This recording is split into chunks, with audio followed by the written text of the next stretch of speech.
welcoming Reverend Robin Volker.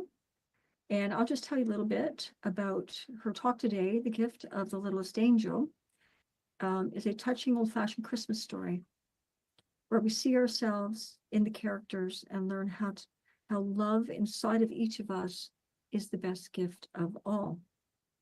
And Reverend Robin lives in Georgia in the United States and has served in Unity churches for almost 30 years. She's a speaker and a teacher. She's a Unity consultant and mentor who lives the truth she teaches. And I can attest to the fact that she really lives her truth. Reverend Robin is a gardener, a writer, and a certified life coach. So we welcome Reverend Robin back to Unity Kitchener, Unity Ottawa. Welcome, Reverend Robin. Thank you so much, C.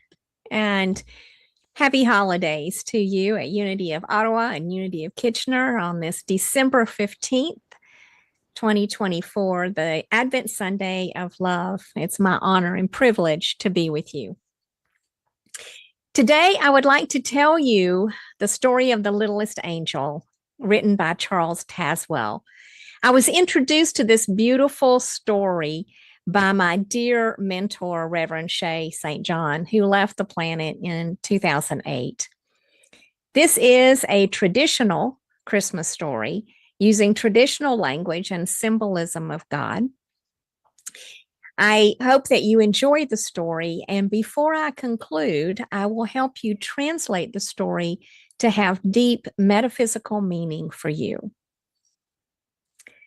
Of all the lovely Christmas stories or traditions, none is more beautiful or touching to me. None is more sweet than the story of the Littlest Angel. For almost 80 years, it has been a favorite story of the season. It begins as most good stories begin, with once upon a time. Oh, many, many years ago, as time is calculated by humans, but it was only yesterday, as measured by the celestial calendar of heaven. There was in paradise a most miserable and thoroughly unhappy and utterly dejected cherub who was known throughout heaven as the Littlest Angel. He was exactly 4 years, 6 months, 5 days, 7 hours, and 42 minutes of age when he presented himself to the gatekeeper and waited for admittance to the glorious kingdom of God. He stood there defiantly and tried to pretend that he was not impressed by such unearthly splendor. He wasn't afraid at all, except his lower lip did tremble, and a tear disgraced him as it flowed down his already tear-streaked face, coming to a precipitous point at the very tip end of his freckled nose. As the Littlest Angel had left home, as usual, without a hanky, he tried to hide his tears by snuffling, a most unangelic sound, that which unnerved the great gatekeeper, and he did something that he had never done before in all eternity. He blotted the page. From that moment on, the heavenly peace was never quite the same. The Littlest Angel soon became the despair of all the heavenly host. His shrill, ear-splitting whistle resounded at all hours throughout the golden streets. And yes, on top of that, he inevitably and vociferously sang off-key at the heavenly choir practice, completely spoiling its ethereal effect. And being so small that it seemed to take him just twice as long as anyone else to get to nightly prayers, the Littlest Angel always arrived late, knocking everyone's wings askew as he darted into his place.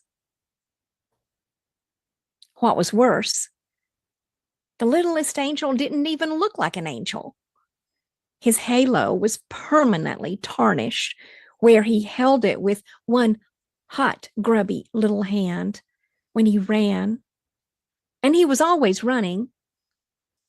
Furthermore, when he stood still, his halo never behaved as a halo should. It was always slipping down over his right eye or his left eye, or else, just for pure meanness, it would slip right off his head and roll down some golden street just so that he had to chase after it. Yes, and it must be recorded here that his wings were neither useful nor ornamental. All paradise held its breath when the littlest angel perched himself like an unhappy fledgling sparrow on the very edge of a gilded cloud and prepared to take off. He would teeter this way and that way, and after much coaxing and a few false starts, he would shut both his eyes, hold his freckled nose, count to 103, and then hurl himself slowly into space. However, owing to the fact that he always forgot to move his wings, the littlest angel always fell head over halo. It was also reported by those who knew that whenever he was nervous, which was most of the time, he bit his wingtips. Now, anyone can easily see and understand why the littlest angel sooner or later must be disciplined. And finally, he was directed to present himself before an angel of the peace. The littlest angel combed his hair and dusted his wings and donned an almost clean garment. And then, with a heavy heart, he trudged his way to the place of judgment. Oh, he postponed this dreadful ordeal as long as he could, pausing a few times to read the names of new arrivals, even though everyone knew he couldn't read. At length, he approached the doorway surmounted by golden scales, signifying heavenly justice was dispensed within. And to his great surprise, he heard a merry voice singing. The littlest angel removed his halo, breathed upon it heavily, and polished it against his robe, a procedure which added nothing to his already untidy appearance. And then he tiptoed in. The singer, who was known as the understanding angel, looked down at the small culprit.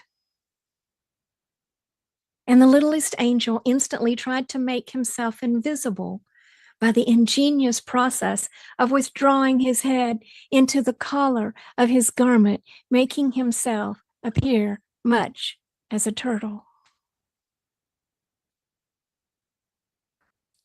At that, the singer laughed, a jolly, wholehearted, heartwarming sound, and said, "Oh, so you're the one who's making heaven so unheavenly. Come here and tell me all about it." The littlest angel ventured a furtive look, first one eye and then the other, and then before he knew it, he was perched in the lap of the understanding angel, explaining how difficult it was for a boy who suddenly found himself transformed into an angel. Honestly, he had only swung on the Golden Gate 3, maybe 4 times, but that was just for something to do. You see, that was the whole problem. There wasn't anything for such a small angel to do in heaven.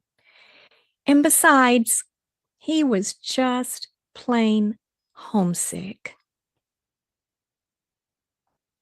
The understanding angel asked what would make him most happy in paradise. And the cherub thought for a moment, and then he whispered in the angel's ear, "There's a box. I left it under my bed at home. If only I could have it." Instantly, a fleet-footed heavenly messenger was dispatched to bring the box to paradise. And in all the timeless days that followed, everyone wondered at the great change in the littlest angel. He was so happy. His conduct was above reproach. His appearance was all that the most fastidious could wish for.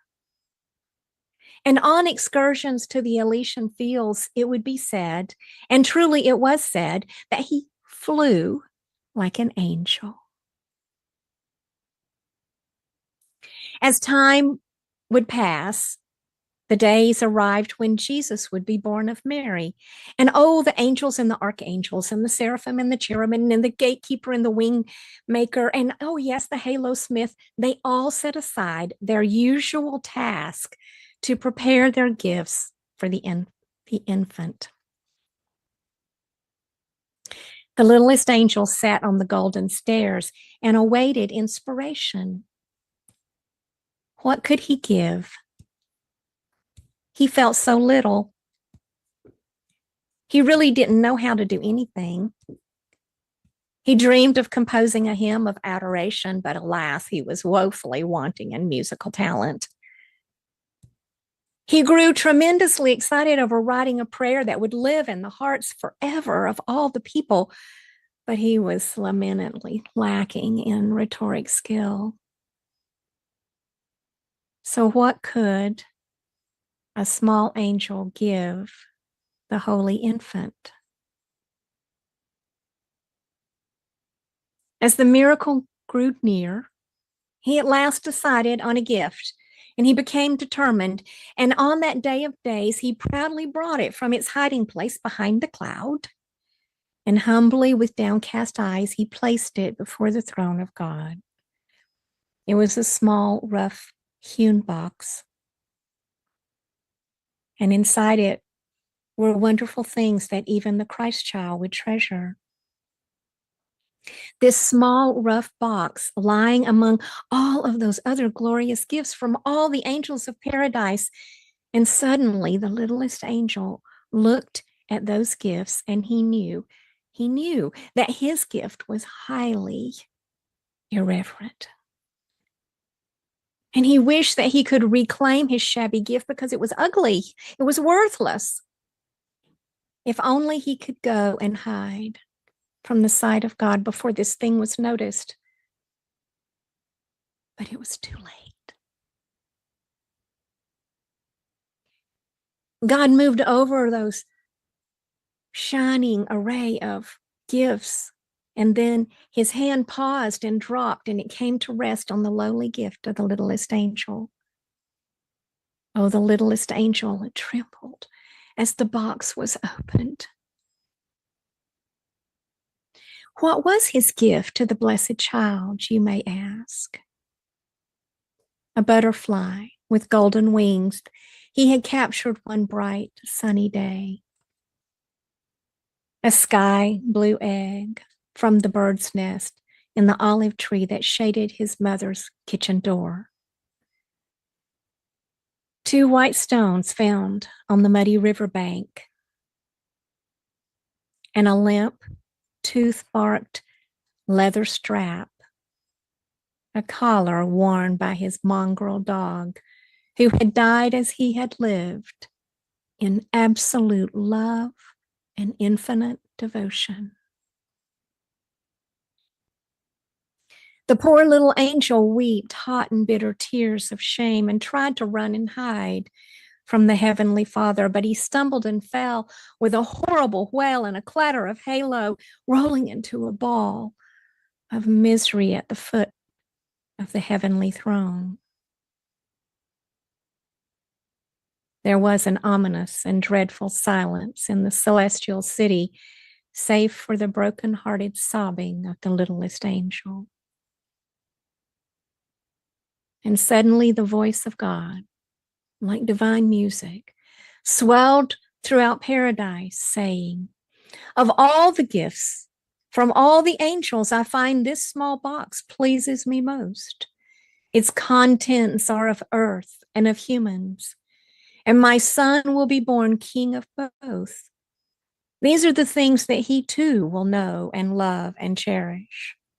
And someday he too will regretfully leave them behind when his task is done.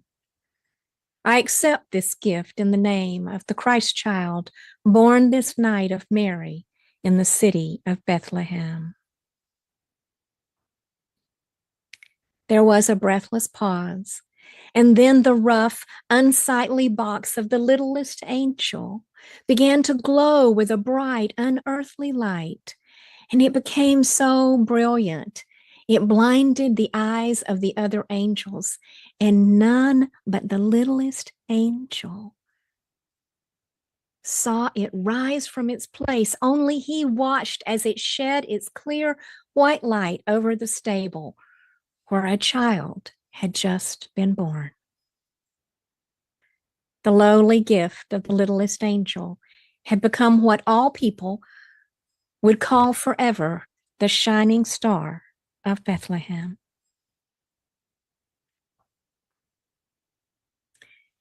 Isn't this a beautiful story? I cry, I laugh, I rejoice in the fulfillment of its ending. But what does this story have to do with us today? What does it have to do with our experience of Christmas? Well, aren't we all spiritual babes? Sometimes finding it difficult to be angels with skin on. And like the littlest angel, we often cause trouble in our world of paradise, making things hard for ourselves, and perhaps even disturbing the peace of others. Most of the time, our troubles begin when we too are homesick, just like the littlest angel. We're homesick for that place of oneness and peace, that place that can be called heaven. We feel separated and lost, alone and afraid. We act or we react in strange, confused, and bewildering ways. When we see the humanness in the littlest angel, we are seeing ourselves. We love him. We know that he was not happy with himself, not even when he swung on the golden gates. He felt awful when his halo slipped and he clumsily bounced around heaven. He felt himself a misfit, as seen in his appearance. Not only was he miserable, but he made everyone around him miserable too. How many times have we been the littlest angel, miserable in our world, vociferously jangling our way through moments that are painful and disoriented, impacting all who are a part of our world? Sometimes we show up miserable with bad attitudes and unhappiness, and these are more contagious than the seasonal flu. Our negative attitude clips the wings of our loved ones as we sing off key and dance out of step. In the story, it was determined that the littlest angel had to be disciplined for the other angel's sake as well as for himself. An order had to be restored. Do we not often think that we're being punished? Maybe it is an old thought of old tradition, but how often do we feel shame and guilt when we're only trying to live the best we can? The littlest angel was sent to the understanding angel. Did you know that we each have an understanding angel? Did you know that the energy that created us is ever ready to help us, to listen to us, to help us rediscover what is needed for us to be happy. The understanding angel did not scream or shout or berate or condemn, but listened, heard, understood, and found a workable solution. He gave the littlest angel what the cherub needed most, an avenue of love. And isn't that what we all need? Ways to express love to one another. And that's what Christmas is all about. When we get to the heart of its intention, it's not about the biggest outer gift, but the giving and the receiving of love from the heart. The understanding angel modeled the true gifts of Christmas. He gave the littlest angel 3 priceless gifts: compassion, understanding, and respect.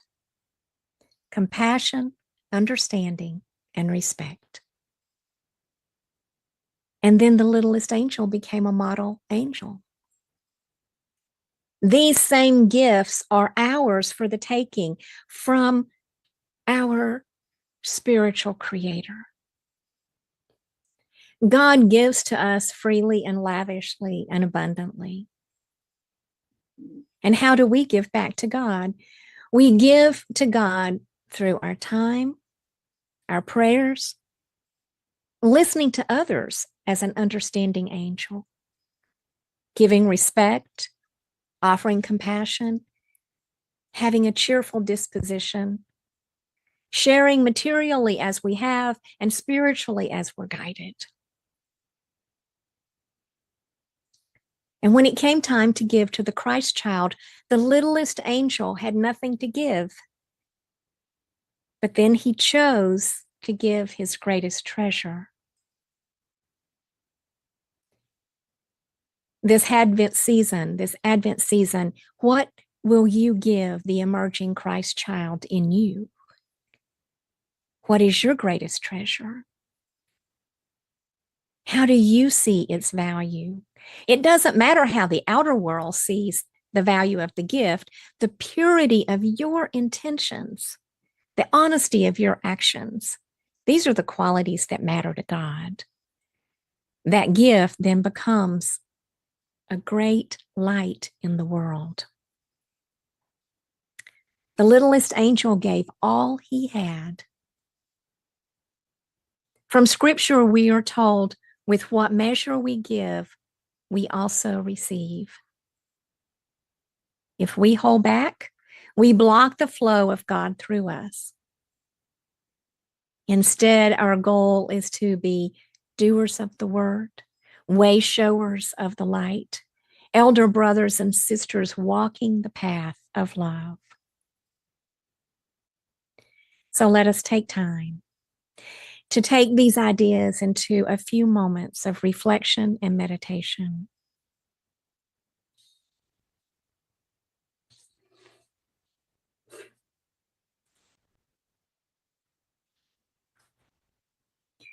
We set the intention to connect with the infinite energy of our being. Find that easy breath within you.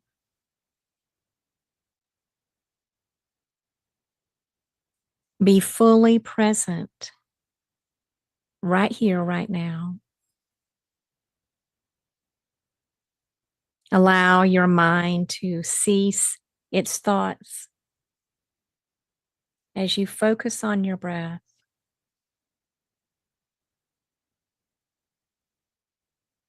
Be present in this moment as we hold this collective love, present, collapsing time and space, joining us in an infinite web of oneness.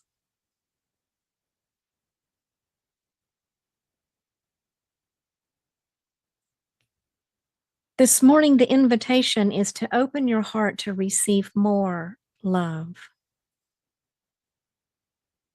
Perhaps you have thought you had enough, but I ask if you can make room for even more.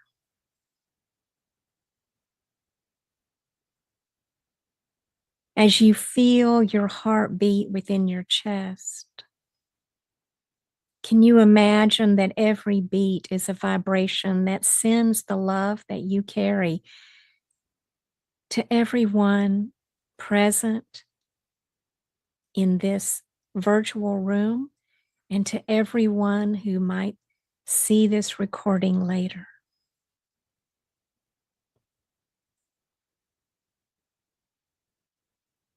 A Course in Miracles tells us that all is either love or a call for love.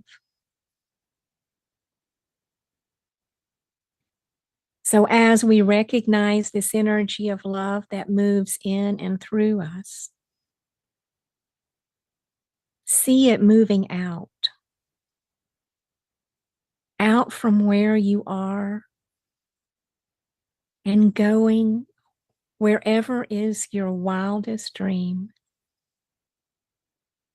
your home, your family, your community, your country, your world.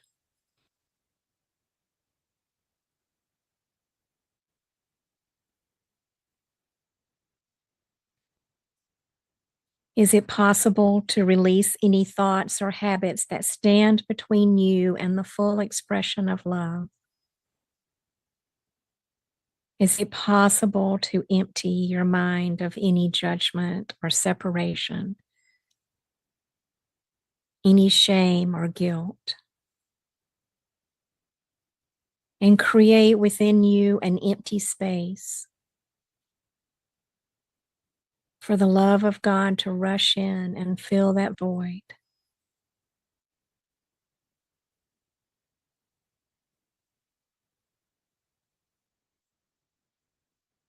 In this moment, we invite the allness of God to expand our hearts, to refresh our minds to a deeper understanding of what it means to love.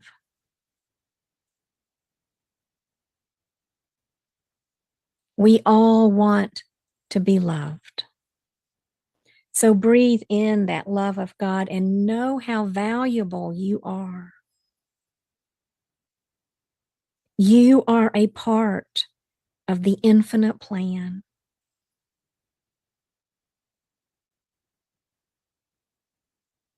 And we all want to love. Breathe out the love from inside of you and know how important it is for you to share that love.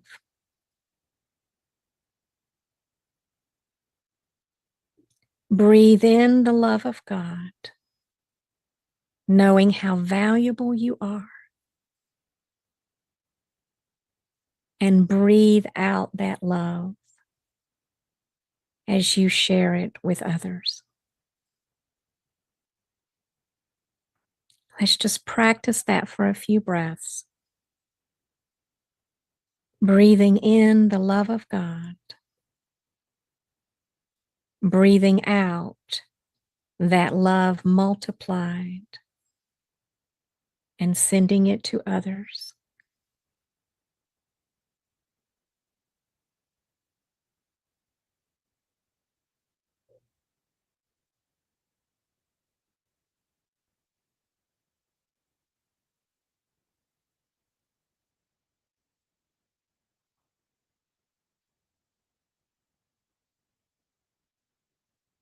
I breathe in the love of God.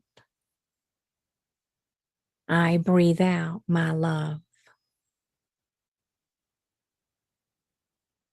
I breathe in the love of God. I breathe out my love.